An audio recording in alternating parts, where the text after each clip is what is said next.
Today we kōrero with the wonderful and bubbly Jeanette Kehoe-Perkinson. She is a talented and experienced Chief People Officer and consultant. She is on a number of advisory boards like the University of Auckland's Business School and the University of Liverpool's Management School. She's also the founder of the Power Pause. We kōrero about things like workplace wellbeing, belonging, empathy and mentorship, about menopause and how we can better support our women both in the workplace and in life. And we also kōrero about mental health, how to have those conversations and having a plan B when it comes to injuries. Let's get into it. Kia ora, Jeanette. Thank you so much for having us today in your beautiful home. Kia ora, Taz. So great to have you here in person. Love it that you're here. It's been a long time coming, eh? We've finally got there. Yeah. So we thought today we'd start off with our wellbeing card. So we try and, instead of saying, how are you? We try and ask different questions to sort of start conversations. So you can pick a random question from the deck today. Oh, get a good one, I hope. Okay. Do I read it? Yep. So if you read it out and then you answer it. What's your most beloved childhood memory? Wow. That's a bolt out of the blue. Let's think. What's my most beloved childhood memory? I think it was always sitting with my dad. My dad worked 3 shifts, so we were in a poor family. We didn't know we were poor because we had lots of love, but we were. And he used to work 3 shifts at a factory or printing press. And I used to get up super early in order, when he came home in the morning, like if he'd done 11 o'clock at night to 7 in the morning, I'd get up so that I could actually have breakfast with him. And I'm not an early morning person, as anybody that knows me will tell you. But that was really always very, very special. And when he went to work on the 3 shifts, when he went from 7 till 3, 7 in the morning till 3 in the afternoon, I would get up as well as before he left for work. And just special times, because my dad passed away. I absolutely adored him. Kindest, loveliest man in the world. And he'd do anything for anyone. And he did frequently always help people. And so that for me, I think, was just now, with the benefit of, it just makes me quite emotional thinking about time spent with him, just the 2 of us. Yeah. I've got siblings. I've got a brother and a sister as well, but that was just our time. Lovely. Anyway, there we are. That's beautiful. And as a mother of 3, I understand how important that would have been as a child to find the quiet time where you do just get the one-on-one. Yeah, when you've lost them, you Yeah. can never get them back, and it's a real. I always say the parental loss is, it's unconditional love. Parents, you never find that again in life. And I, again, realised that after a divorce from my first husband, that you can't. Your parents are the only people in life that really, really fully, unconditionally love you, and when they go, it's a big loss. So yeah, that's a special memory. Started my heart. Now, you're originally from Liverpool, and now you live here in Aotearoa. So tell us about growing up there and how you've become a New Zealand citizen. Well, I'm really excited about being dual citizen. I love it here. I love New Zealand. But growing up in Liverpool, just a fantastic place to grow up. I mean, the music scene was incredible when I was growing up. So I was literally born in 66. So the Beatles, when I was born, of course, I didn't get to go see them when they were, but my aunts and my mum and pretty much everybody that we knew was all part of that whole musical scene. And so when I grew up, it was music and sport. Yeah. So it was Liverpool Football Club for me, and it was season ticket holder for Liverpool until we came here, actually. But it was just the best place. I mean, I started clubbing when I was 15. The nightclubs were amazing. It was just brilliant. And everybody played Liverpool, so all the bands used to play Liverpool. So I've seen pretty much, my daughter's so jealous. But she's constantly saying, "Oh, did you see them, Mum?" And I went, "Yeah." And I only saw them when they were playing little gigs before they played Wembley and everywhere else and the big. But it was just a brilliant place to grow up. And it's a place where people are just very, very friendly. So it's like New Zealand. I always say it's like Newcastle, Glasgow and Liverpool are the triangle of really friendly, down-to-earth people who we'll just meet a stranger and say, come and have a cup of tea. Yeah. You know, you're welcome in our house and don't need to make an appointment. So I just grew up in a very happy, funny place that was always buzzing. So I loved it, and I love it now. And I go home, I'm home, but I've got 2 homes, and I feel like that is my sort of spiritual home, apart from the Champagne region. But and Waiheke, Yeah, the Waiheke vineyard. But yeah, just a great place to just. I feel very fortunate to go up there. And so, coming to New Zealand, what made you? What brought that decision on to up sticks and come here? Husband. So my second husband, who is unconditional love, he's adorable and love of my life. We've just celebrated 20 years of marriage. Congratulations! But we met in London at a charity ball, and the rest was history. And so he was with me in Europe, and we moved around for jobs and did different things. So he was with me for 17 years in Europe, and then we came here. It was a bit longer than that, actually. But we came here about 6-7 years ago. Yeah. So he was in Europe before he met me, and then we wandered around. We came back here for our kids to start high school. So we had the 2 kids. I thought I couldn't have kids, so that was a real shocker. Oh, wow. And when we had John, it was like all my Christmases had come at once. Yeah. And then we tried to have Sophie. I had a few issues in between, like lots of people do. And then we were gifted with Sophie. So, so we came here so that they could have school here, and John would start high school and go through high school here. Yeah. Wow, that's so cool. Well, we're very grateful to have you here. So it's a win for Aotearoa. Oh, that's very kind. I love that. Now, you said that when you grew up, it's kind of influenced how you hire people and the attitudes that you're looking for. So tell us about why that is and what you're looking for when you're hiring. Yeah, I think I do think that kind of working class background, and I don't ever kind of harp on about it, being asked about it. Just growing up with very little, and you work for everything that you've got. So I think that work hard culture, and I saw it in my parents, they worked really hard just to do the basics for us, and I got that work ethic from them, and I just always really worked hard, played hard, was really into sport. And I think the sport thing also gives you that appreciation of team and what it's like to look out for others, and what it's like to really appreciate other people's strengths, and the fact that you need lots of you working together to make things really pop. So a bit of that, but I think the work ethic for me was one of the examples of that was I went to university, and I worked hard through university, and then I got a job that I wanted in, at the time, Ford Motor Company. And when I left, I was in an employee relations role in one of the biggest factories in Europe, and I had about 25,000 people on the site. And I had 8,000 people just for my role that I was responsible for as an HR person. And when I left that job, so I was running around the factory all day talking to people. When I left that job, the trade unions, it was very high profile trade union stuff and all that. But when I left it, they got together and they did a presentation for me, the unions and the guys on the shop floor. And they gave me these flowers, and I was like, wow, I didn't realise you did that when people left. And they said, we don't. We like you because you're not one of those Ponzi graduates. And I'm thinking, well, I am a graduate. But they didn't think I was, because I used to walk around and talk to them and say, hello, how are you? How's it going today? And they said other people didn't used to do that. They used to just walk past if they walked around at all.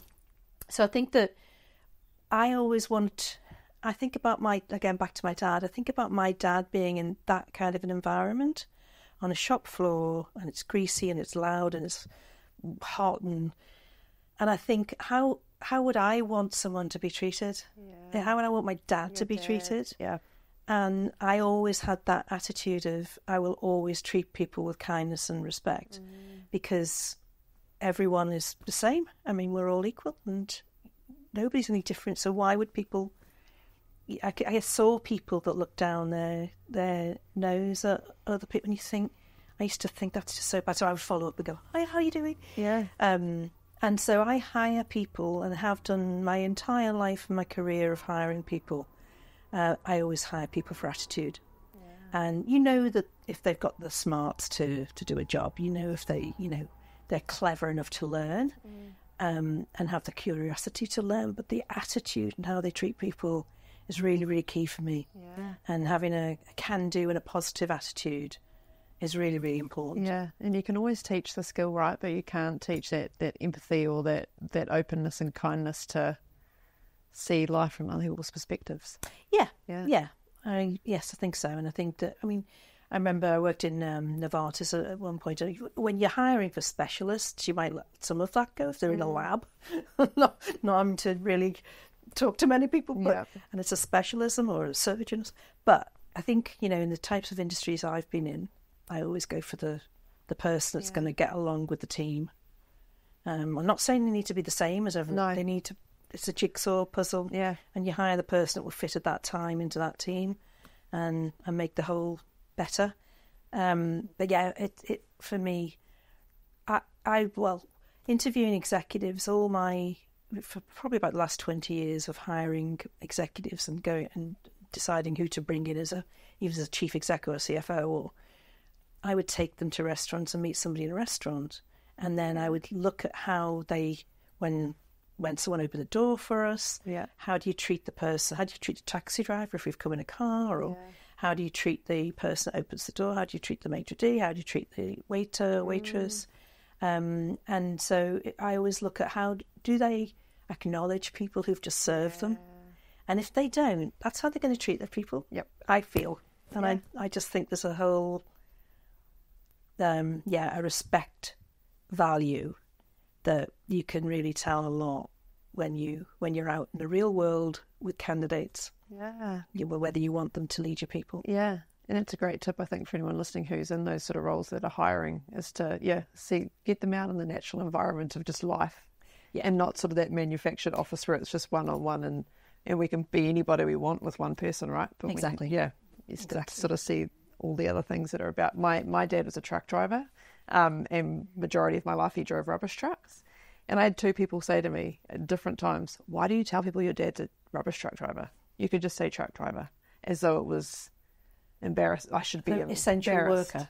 And I was like, I remember pondering it then, going, "Oh, maybe I should." And I was like, he's the hardest worker I've ever met in my whole life, and will come home at the end of the day exhausted from a massive day because he started super early, and would come out and shoot goals with me when I was practicing my netball shots or whatever. What more could you ask for from a parent? And I'm not embarrassed of a damn thing. Like I used to go down to the yard, I knew all the boys, and it was just the coolest. It was the coolest way to grow up. But I think just seeing someone work hard for their family in any role, there should be no judgment. They're out there doing the best they can. But there was nothing wrong with being I used to go in the rubbish truck on the weekends, and it was the best. Their one-on-one time. We'd have the country music playing.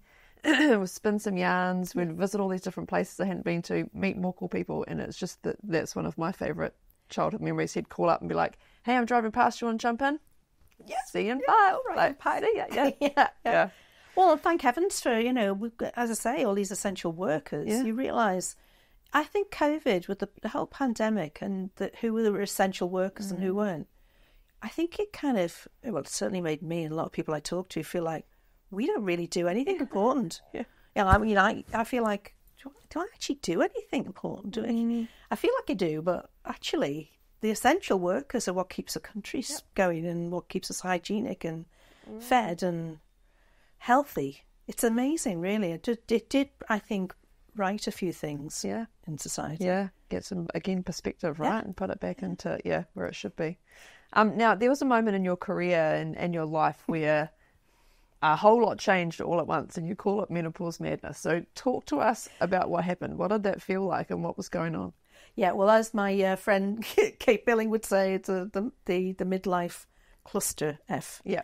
And there's a whole load of us now talking about it, and I think we've started a movement in New Zealand for sure. Lots of movements going on everywhere else as well, but there was nothing really happening here to drive awareness or create awareness. It was a very taboo subject. I knew nothing about it. other than when I was in the UK, I started to have little night sweats.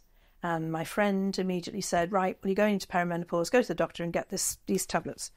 And that was it. And I was in a global job, never took time to really think about any of that stuff. I'd always been healthy. So I just sort of basically went for my 15-minute interview and with the doctor, said, I need these tablets, please. And they gave me these tablets, and it basically stopped the symptoms. I started to get hot flushes and like night sweats, but they were the only two symptoms. Yeah. It stopped them, and so I kept on with those tablets. And then when I came to New Zealand, and I still had those tablets, when I came to New Zealand, I was here for about a year, and went back to, I kept going back to the UK, visiting, got more prescription, asked them for more because I was going to be, anyway, all that. Then I ran out, and I ran out of my tablets. So for some years into this now, and I ran out of them while I was doing an executive role in a pretty full-on business. I thought the job would be much easier than all the jobs I'd done before for the last 20 years because it was a one-country job in a one-sector role, and but I imploded. I ran out of HRT. So I always call it hero to zero. I'd had about 6 or 7 months of being an absolute hero there, to then running out of my HRT and turning into some manic lunatic who I didn't know. Yeah. I didn't even recognise myself. And there was no explanation. As far as I was concerned, I had early onset dementia. I was terrified about that. I'd have these mood swings that were completely uncharacteristic for me, and everyone that knows me over my whole life knows I'm fun, happy Jeanette, right? I'm always optimistic, and yet it was low mood. It was their mood swings that would hit, so I'd be impatient with someone, again, not like me, and I am about kindness, and then I would be unkind and not know where that came from, and I just couldn't do my job. I gained weight, or I couldn't, my clothes didn't fit, and it was just all these horrible things. And anyway, I quit the job.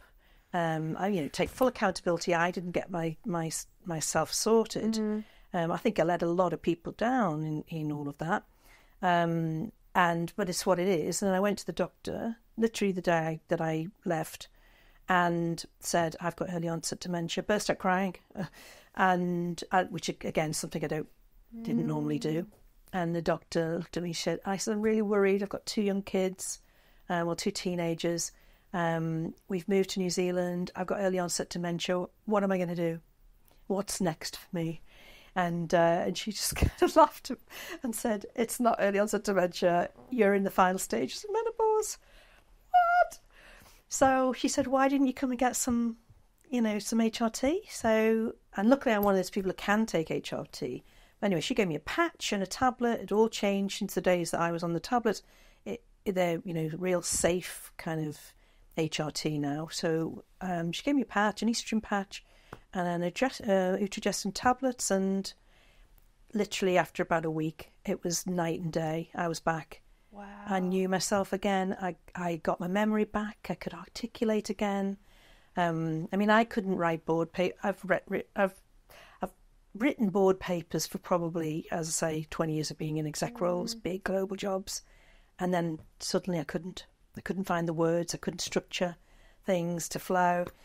And it was the weirdest thing. But then everything came back. And then I sat there going, I've just quit an exec job. Yeah.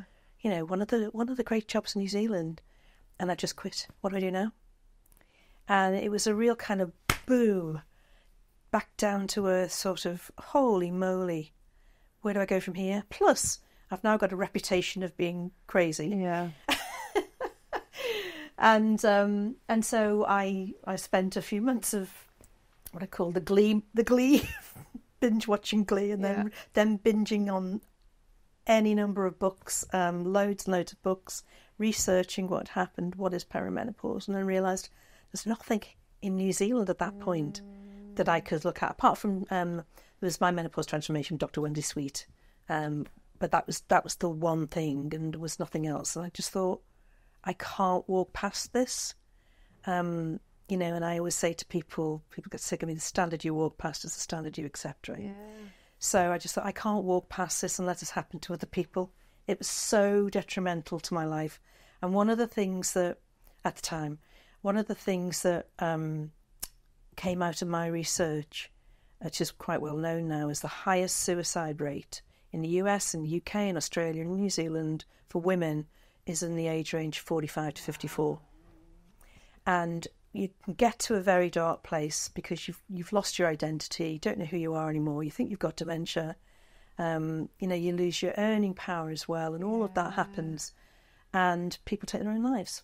And so we've got a posse of us now, because Sarah Connor and I started on the journey together, where she was doing the social menopause over martinis, and I created Power Pause for workplace awareness.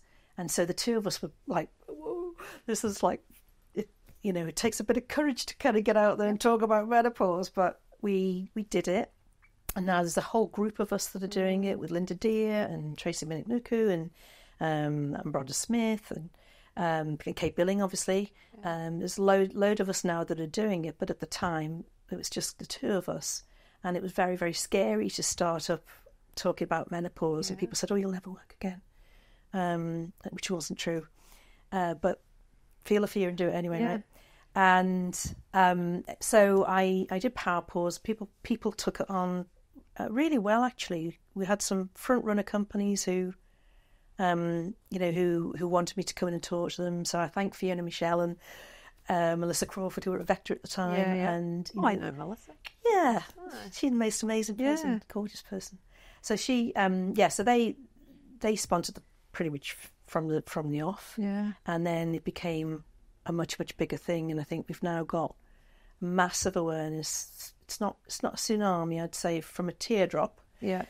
To a ripple, to a wave. We're probably in the wave at the moment. We're not tsunami yet, and we need to have everybody just supporting women through a very temporary life stage when they can fall apart. Most don't, but 20% do. Wow.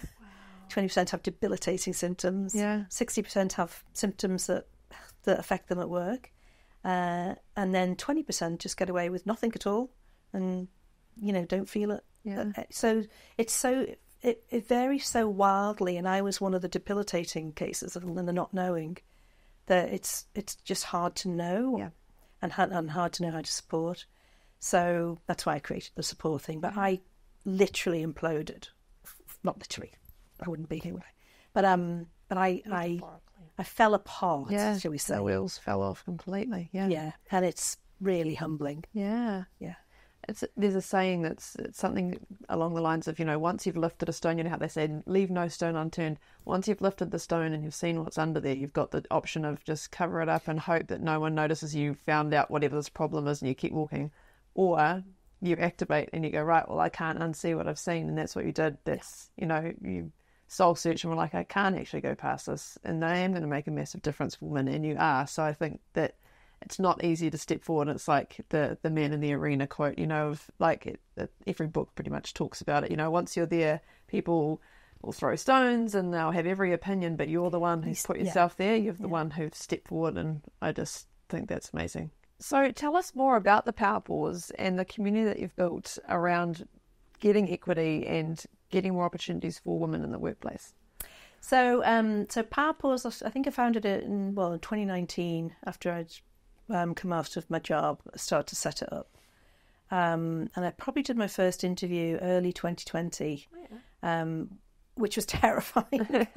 And I didn't even have a website, and but everybody I met with, where I'd say, do you think this is a good idea? I met with a legion of amazing people who were very, very supportive. And there were lots that weren't, but the legion that were made me think, yes, this is something, I've got to do it. And one of those was a PR person, and she got me into the National Business Review for an interview and a video and all of that. And I didn't even have a website, so it's kind of got to crack on now. And I want to, call out a few people for helping with that. But Fiona Colgan was one of those people who helped and set me up with a wonderful person that helped me with my website, and we managed to get it all going just in time for the MBR interview, and that sort of kicked me out there into the into the big wide world of being public about it.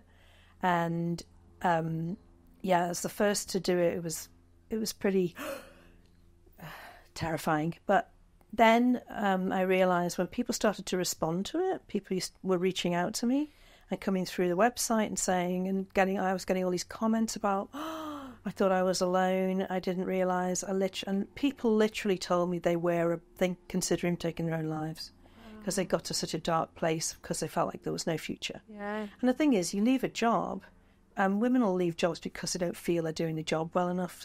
They'll actually self-moderate and be hugely punitive to themselves. And so they'll quit their job and then realise, well, can't actually now get back in because here's somebody that may be over 50. And the average age of menopause is 51. Now, some people would be premature with menopause, but generally it's around 51. So, of course, then you've got gendered ageism. And it's really, and in New Zealand it's particularly true that it's very old-fashioned around longevity and intergenerational working. I mean, it's only young people matter. Unless you're already in the workplace, but no one's going to hire anybody that's older here. And that's still an issue for people. People tell me that all the time. And the recruiters, it's a similar sort of thing with a lot of people. So you get that issue and so Power Pause, I set up to try and retain the big macro objective and goal of Power Pause is to keep women in the workplace, is to retain women, to bring people through. And I've spent years and years and years of my career trying to promote women, trying to give women exposure into executive roles, into leadership roles, trying to give leadership development. I was the person at the bank sponsored the Mentor Me program when it was a pilot and actually gave it funding to keep going, and now it's in its 8th year. And it's fantastic. But that sort of thing, I'm an absolute advocate of having women in leadership roles because we still haven't got equity. You've got 8% of chief execs on the NZX 50 are women. You've got about 24% on boards. It's just shocking. The statistics are shocking. And what we need is that we should have equity. And I believe men are fantastic. I'm married to one and I've got a son. We need men and women, but I think we need more equity on leadership teams and boards. So my macro objective was to retain women, to have organisations understand it's a temporary phase. Yeah. If someone does have a mood swing that's uncharacteristic, don't haul them into a performance review because their behaviour is unacceptable. Yeah. And I'd been in that place of judging people on behaviours, and I realised, oh my goodness, after all those years of thinking, no, that person is badly behaved because they've slapped at someone temporarily, and then realising, they were at that life stage, and I was 25 and didn't realise. No idea. And so I'd been part of the problem, and so now what I do with Power Pause is I take organisations, big groups, thousands of people to smaller organisations, but we go through what is this life stage? Why does it matter for organisations to retain and it's not just companies, it's all organisations, no matter what sector. But why does it matter? Why should you be retaining your women? Why should you be caring and supporting for people through this life stage? It's just like puberty. It's the other end of the reproductive cycle. We've probably got 50 years that we'll live after it, maybe 40, 30, but definitely 30 years after. If you live to 80, 90, 100, you've still got 30 years of a really great life, 40, 50 years. And at puberty, it's just a lot of hormones that are all over the place. Same with menopause at the other end. Puberty, when a teenager slams a door or gets very grumpy or grunts and groans and doesn't want to speak to anyone, everyone forgives them. Yeah, go really wide berth. Yep. Yeah, it's just puberty, isn't it? It'll be fine. People don't hold it against them for the rest of their lives. Whereas if a 50-year-old woman or a 48-year-old woman does that, that's it. Your performance managed, and then it's out, and and it's hard to go back because then everyone, especially in a country like New Zealand where it is a village and everyone talks to everyone, never talk to the person themselves. They talk to other people about it. And so you've got all of these people who have suffered through this, and then a double whammied because people have talked about them, said, no, don't hire that person. Because for one split second they had a mood swing and snapped impatiently. So that's what it's trying to do, is have organisations understand you've put a lot of money and a lot of investment into your wonderful women. They are talent, and you keep them through this, through what might be a bumpy patch for some, not all. And once you keep them, then they go into leadership roles, into board roles, and on, and they're also great mentors. So that's what this is about, a macro level. And I just wish someone had been there to do that for me. Yeah. But they weren't, so I'm doing it for others. You're doing it for others. That's the legacy. So as a colleague, so not so much as an organisation or a leader, but as somebody working day to day with someone who potentially is going through menopause, what can they do? What things should they be aware of, or what kind of conversations should they be trying to have? Should they be trying to have them? What could you recommend? Yeah, so I guess the biggest thing I always say is empathy and kindness, and then creating the right environment, so being able to talk about it. So if you create a safe space, and this all goes again to inclusion and belonging as well. If you create a safe space for people in the workplace to be able to feel people understand, they might not want to talk about it. A lot of people still don't want to talk about it. And a lot of people are pretty annoyed that we are talking about it, because they think, well, we'll never get hired if people think we're going to have issues. Not, as I say, there'll be very, very few issues that people have in the workplace if they're supported. Yeah. Very few. And if people are just understanding, because a lot of symptoms are just, a hot flush is a really quick thing. But it's embarrassing. And so it's nice if people are just understanding about it. My team, we used to laugh, and my team would call them power surges. That's a great way to say it. Yeah. I mean, it was nice. It was kind of nice. And then one of my team brought me a fan. And that was actually nice and pleasant that we could kind of talk about it with my direct team. But that's the sort of thing where you think you just want people to understand it, understand some of the symptoms, what you might be going through, and then know that it's not actually going to affect you that badly, because everyone is empathetic about it. So it's really that. And then, of course, there are things you can do around environment in the workplace. You can have places where people can have temperature control. If you are having a mood swing or a hot flush, usually it's, you need to deep breathe and maybe get into a cooler place. And but some of the other symptoms like anxiety, depression, sleepless nights, a lot of the real fatigue, which then causes some of the other things, is because people haven't slept. Yeah. And and they may have had night sweats, or you're up all night and you've got to change your sheets. And mine weren't bad like that, but a lot of women have to change sheets in the middle of the night because they've sweated. And then they're too hot and then they're too cold. So the lack of sleep then causes other things and can cause real sort of emotional trauma. There are about 40 symptoms now, more than 40 symptoms that are recognised by the menopause agencies. And it's a whole smorgasbord of things, but in my sessions I put them up on the big screen and say, okay, everybody think of someone. Might be yourself, could be your mother, could be an aunt, could be a friend, and it's somebody, a work colleague. Just think of somebody and identify how many symptoms you think that they have.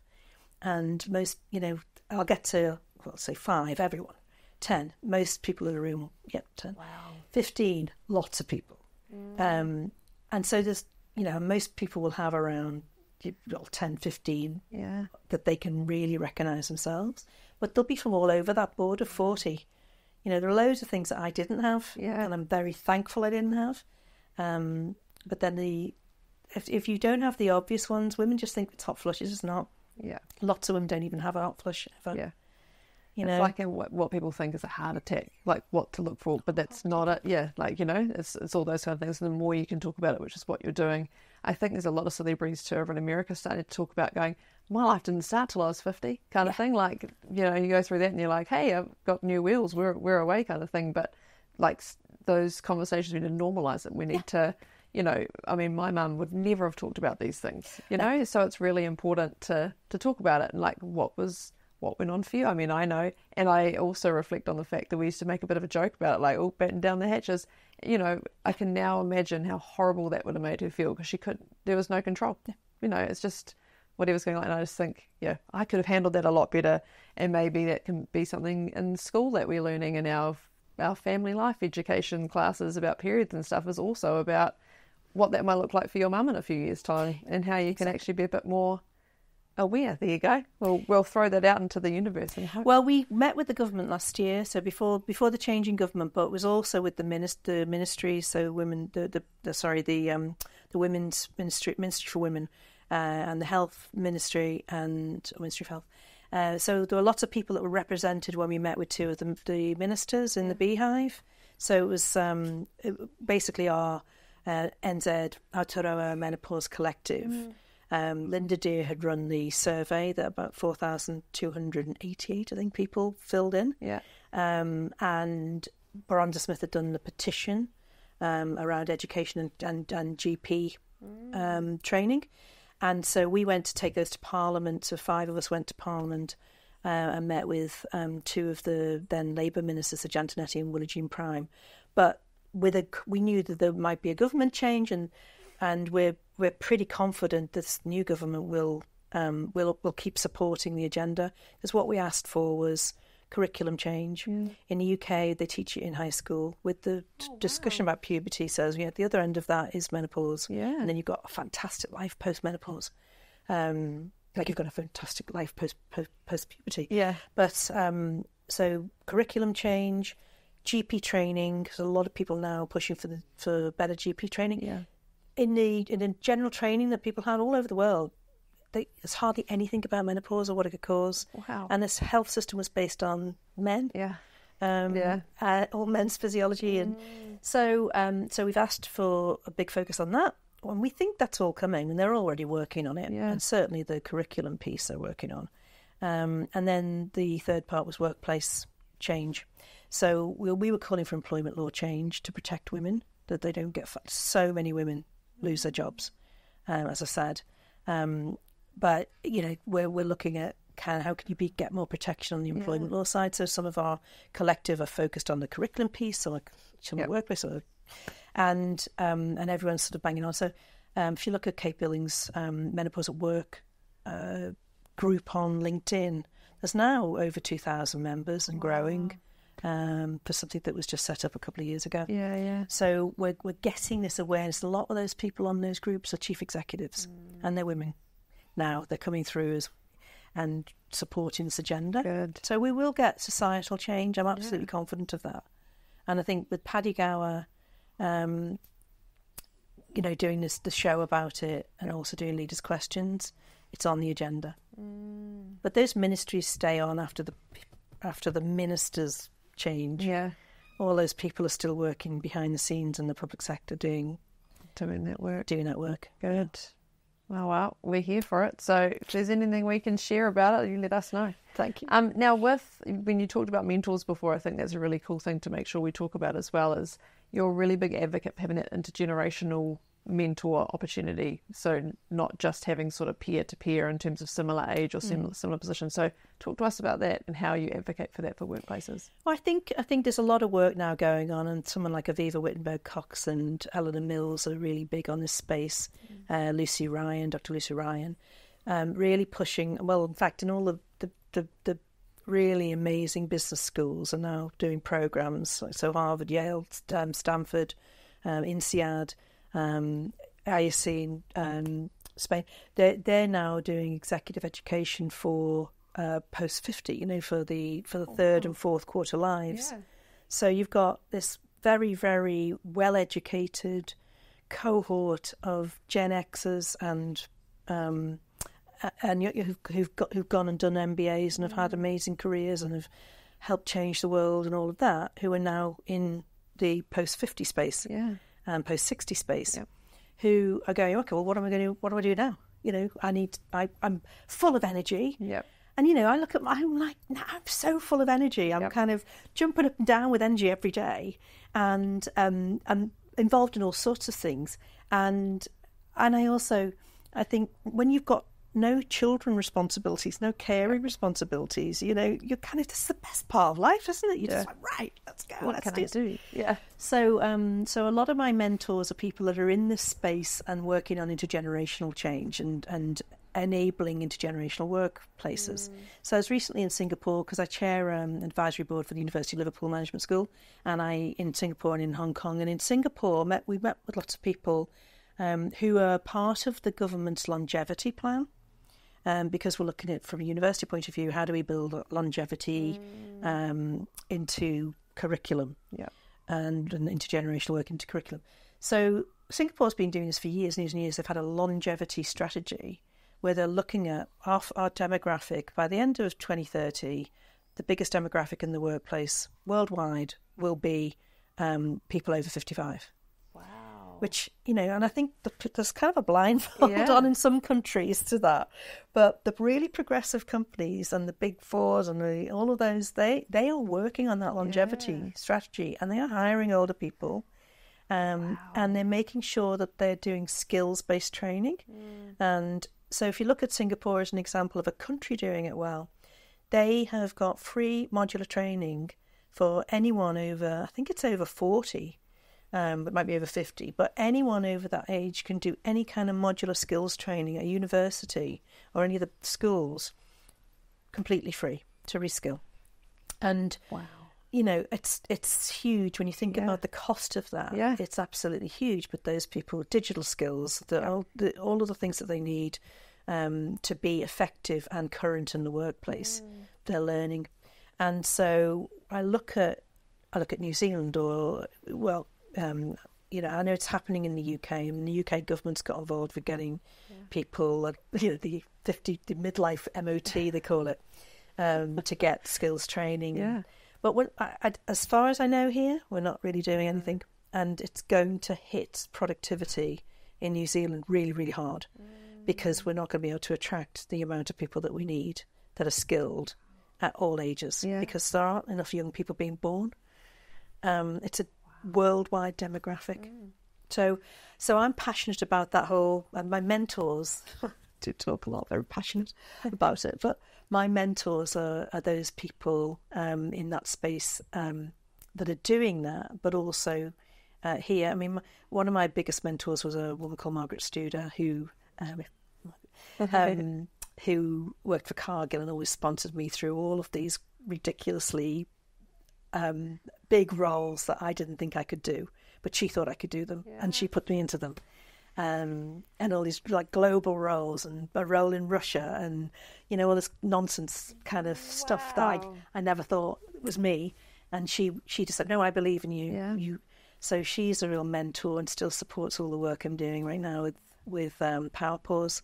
And then there are people here who are great mentors to me.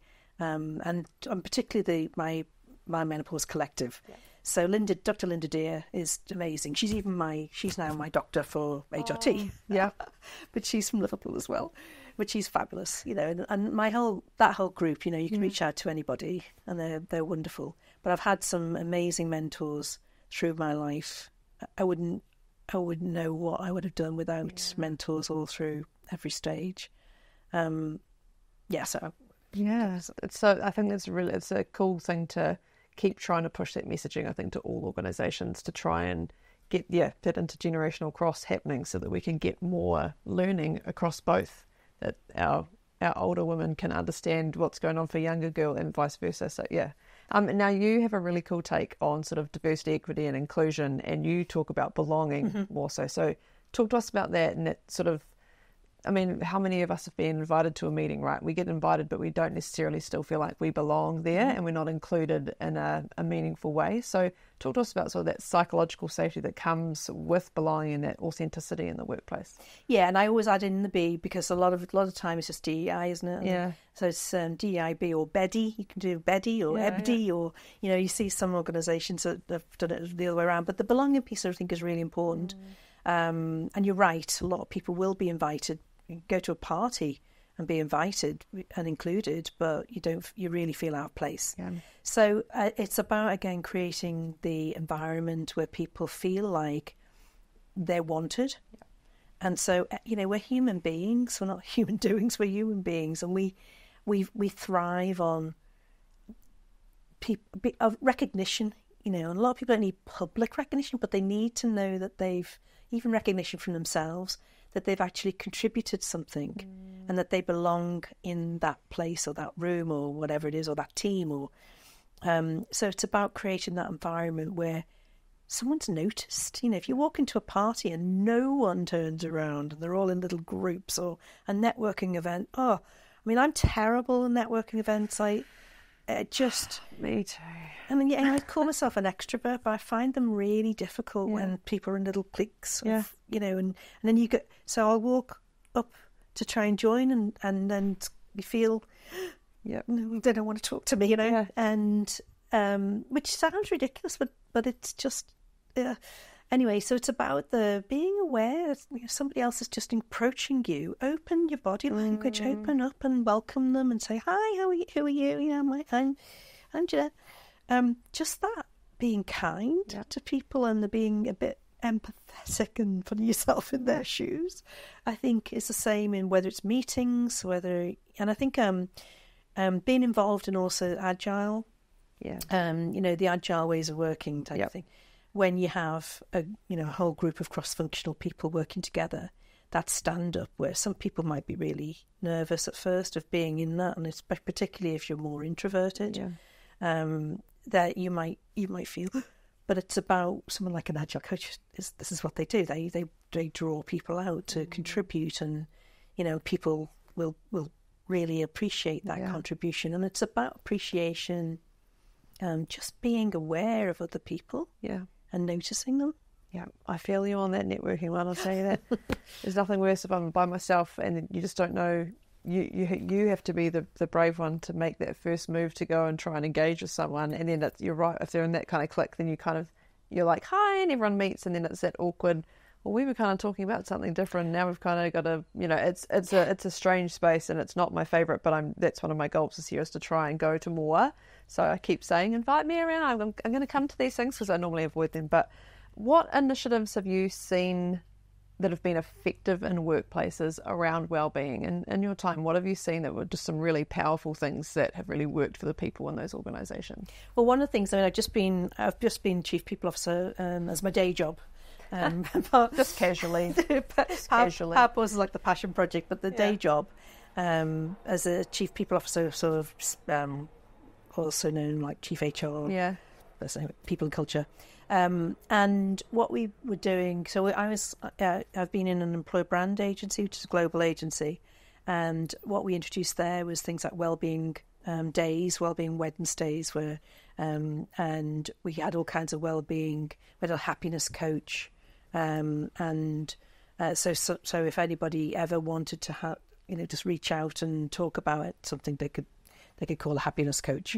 Having recognition for people, so having really structured ways of recognising people, like so on workplace you'd have recognition forums, Cheers for Peers. We had a forum called Cheers for Peers, which shout out, and then a wall of gratitude. So every town hall meeting you'd have this wall of gratitude, but every month you have a wall of gratitude people could see themselves on, and it's just really nice having shout outs pretty much every day for people that we see you, we've recognised you're working away in the background, you're a designer, you're behind the scenes, but you've just created this incredible thing for Nike or Ford, or you've just this gigantic thing that's going to be global, and no one will know it was you. Well, we know it was you, and we're going to shout your name out. And project managers, whoever shouts out for project managers, right? They're the glue. Real glue. They're the first to get hauled over the coals for the terrible things, and they don't get celebrated for all the good.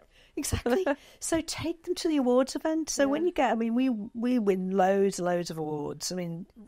Just loads of awards in that employer brand space, and it's one of the top global agencies. So take those people to the award ceremony, buy the table or two tables, and have them go along. I remember we won in one of my roles, and this is back in you might know Tommy Tippy or Mayborn Group, but Tommy Tippy's baby stuff.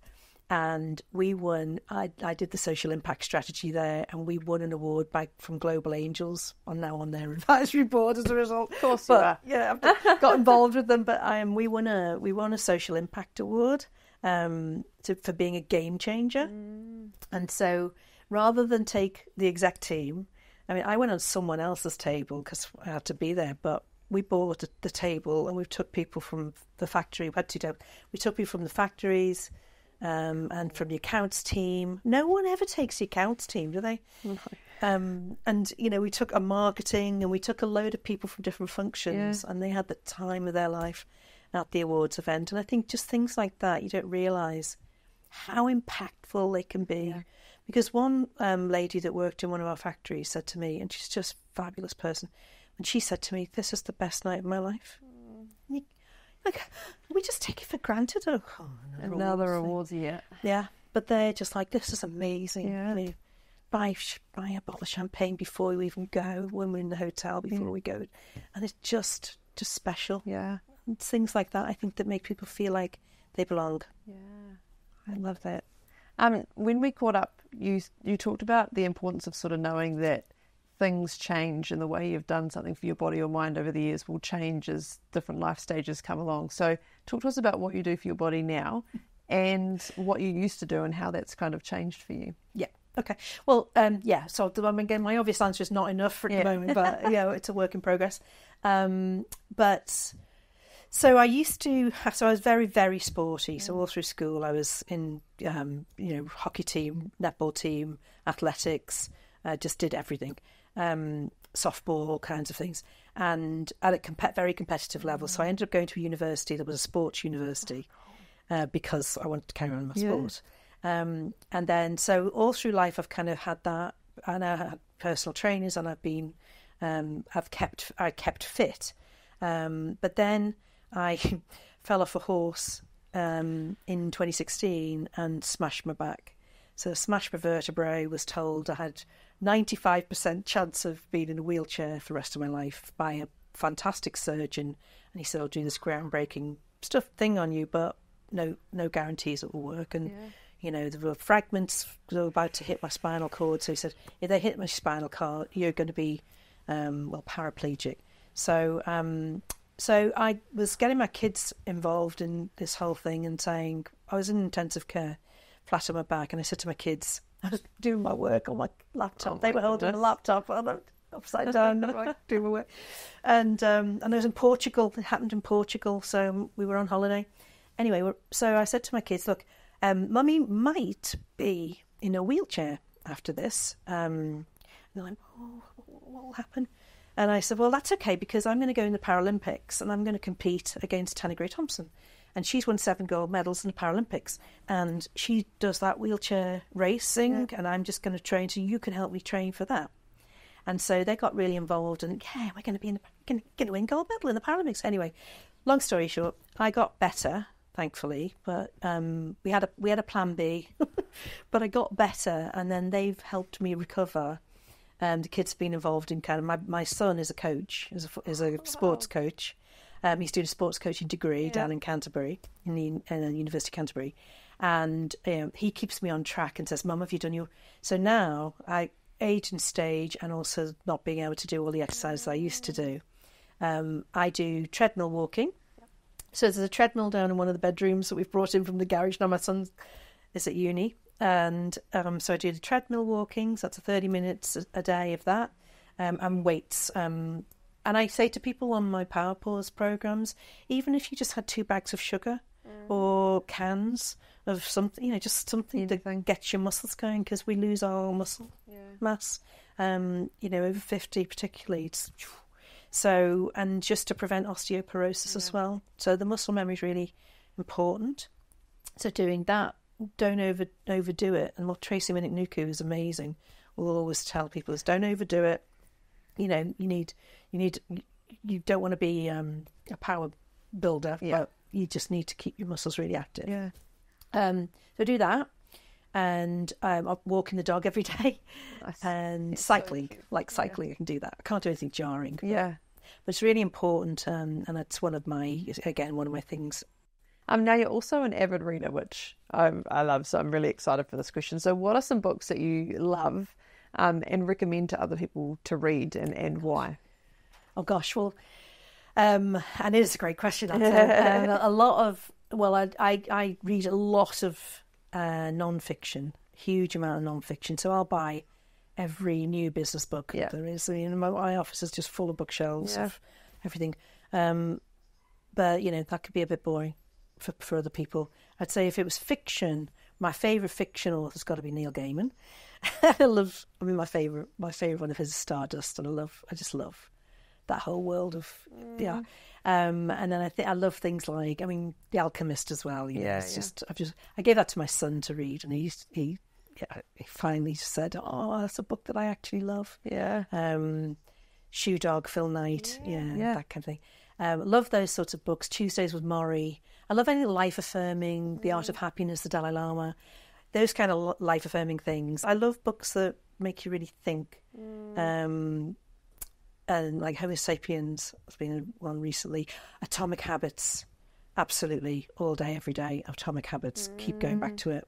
You know, when you fall off the habit wagon, come back to the book. Come back to Atomic Habits and do it again. Yeah, that's a brilliant book. And The Beautiful No by Sherry Salata was one book that really helped me through a tough time when I'd quit that job, realised I'd imploded, and you know, was thinking, what on earth? What do I do next? And luckily, you know, was offered a job pretty quickly after that. But you know, a lot of women and men feel they don't know what is going to be next for them. And I always believe everything's for a reason. It's a roller coaster of life. But Sherry Salata was Oprah Winfrey's production executive or producer for many, many years. And she wrote a book called The Beautiful No. And that it's all about when you're told no, you know, how the door closes on one thing which you thought was absolutely the right thing for you, and you really wanted it, you really wanted to do it, and then you didn't get it. Someone said no, or someone didn't return your love, or someone didn't want you for a job that you thought you were perfect for. But then she got the Oprah job, and it was the best thing in her whole life, you know. And she said, if I had taken that job that I thought I wanted so much, if someone hadn't said no, this never would have happened, this whole beautiful life. So it's a beautiful no. So whenever you get a no, you know, I'm a very much a reset. And how quickly you can reset is a real big thing, isn't it? And the whole enlightenment thing about, it doesn't really matter, just reset and go again. We go again. Now, it wasn't really talked about a long time ago, and even when I was growing up, it's the same, that mental health and the varying degrees of mental health, we just didn't talk about it. And it was kind of almost similar to what you're saying there, like we just keep going, but it was in a different way. It was more like, shh, don't talk about it, just find your way through it, keep going, you know. And it didn't work, and it hasn't worked, and we're starting to talk about it more now. But how have you really tried to change the game on that with your family and with the colleagues that you work with to really start opening up those conversations? I think I mean, the thing is to just admit and address the fact that everybody goes through something at some stage in their life. Everyone will have those issues. Everybody will be struggling at a certain pace. That people go through so many things at all different times that nobody could, I don't think anybody could ever say they didn't have mental health issues. But you still get the stalwarts who go, oh no. But it's just not true. Yeah. You've had them. You might have taken it out on somebody else, but you know, but you've gone through something. So I think in the workplace in particular, it's about, again, creating a space where it's okay to talk about it or not talk about it. But, you know, if someone's having a bad day or a bad month or a bad year, the people are there to support. And I think, you know, employee assistance programs, you have to have them, no matter what, as a base benefit. But then if you can also bring in mental health coaches and champions that people can talk to, that's a really good thing to do to get people support when they need it. It was interesting. I was in a round table recently at the University of Auckland. I'm on their advisory board at business school. And so I was invited to a round table with just some brilliant minds. And Melissa brilliant mind in the room, lots of amazing people in the room. And we did talk about what should be the focus for HR professionals going forward, P&C professionals. And we all, after lots and lots of debate, we all still narrowed down on the fact that it's all about well-being and creating the environment and workplaces where people can actually do their best, be their best. And sometimes they're not going to be their best on a particular day or week, but they're the best that they can be that particular day or week. Yeah. And knowing that they are a great person and enabling them to show up and do what they can while they're going through something that horrendous at home, or that's what I think is what people need, is that awareness that human beings go through things. And that doesn't mean that you're not a good worker or you're not a good person. But honestly, I've worked for some brutal people, really brutal people who are just like, no, show weakness, you're gone. Wow. Horrible. That is not the way to be, I think, to bring the best out of people. Yeah. So, going through something like that myself was real, as I say, it was real kind of humbling, but it also created a huge amount of empathy in me for when I think about now performance reviews. I think, no, well, before we get into any of that, and we talked about this in this round table, but before you get into performance reviews with people, why don't you ask them, are you okay? Is there something going on for you that we can support you with? That's a different conversation. Yeah. Are you okay unlocks huge doors. Yeah. And I remember one job I started when I was doing my meeting with my team members for the first time and doing one-to-ones. And I just said, and it was my first week, and I said to a very, very strong individual who was brilliant at their job, I said, are you okay? And this person just burst out into tears. Wow. Oh, I'm not. Yeah. And it's rife. It's rife. And I think about that team in particular. They were all breaking, just being pushed too far to the edge. All people who were so proud of the job that they did in terms of having pride, in the work and doing a great job, doing a fantastic, always performing at the highest to try and get the job done. Not lazy people, not, all high performers, high achievers. But you can get pushed so far by people, and those people always get handed more work because they're good at it. Yeah. And they break. Yeah. Eventually they break or they leave. And it's just, and I'm seeing it everywhere. And I think having just the are you okay? Yeah. How can we support you? What do you need? Yeah. What do you need from us? We're there for you. You've been amazing. You are amazing.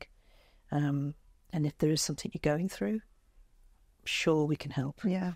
And this blip isn't going to be the only thing we remember about you. This is a blip. And then we move on. Exactly. We're going to work with you through it. Yeah.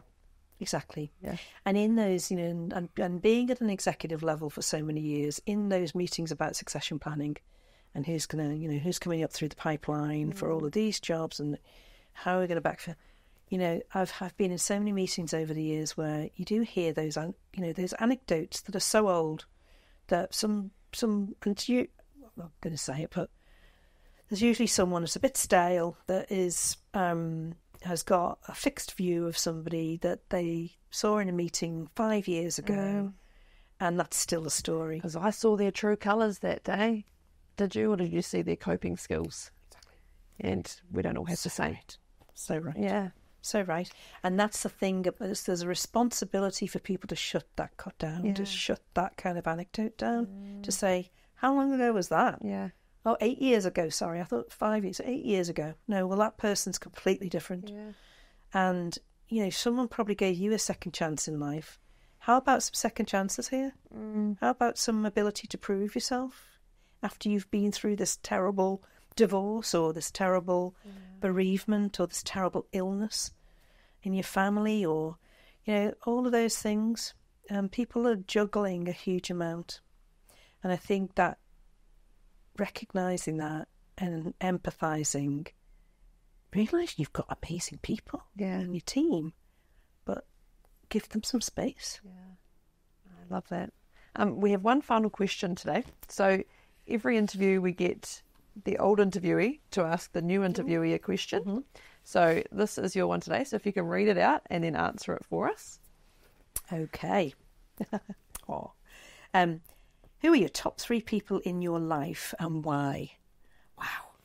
Wow. Well, I mean, I have to say for that one, that's easy because I have my husband, who I absolutely adore, Duncan. I love you. Beyond words.